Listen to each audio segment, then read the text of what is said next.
దేవుని ఆరాధించడానికి ప్రత్యక్ష గుడారంలోనికి వెళ్ళారు.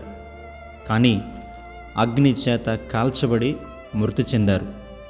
ఎందుకు ఇలా జరిగింది?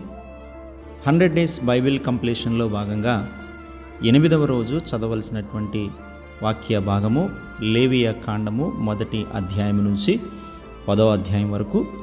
ఈ భాగంలో ప్రధానంగా వివిధ రకాల బలుల గురించి దేవుడు మోషే ద్వారా వివరించడం జరిగింది. దహన బలి, నైవేద్యము, పాప పరిహారార్థ బలి, అపరాధ పరిహారార్థ బలి, సమాధాన బలి, ప్రతిష్టార్పణం అనేటువంటి విషయాల గురించి వివరించారు.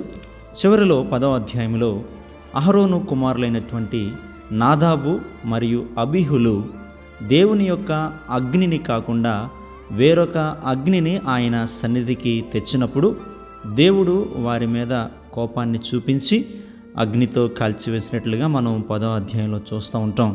మనం దేవునిని ఆరాధించేటప్పుడు అది మన ఇష్టానుసారంగా ఉండకూడదు, కానీ అది దేవుని చిత్తానుసారముగా ఉండాలనేది నాదాబు మరియు అబీహుల జీవితం నుంచి మనం నేర్చుకోవచ్చు.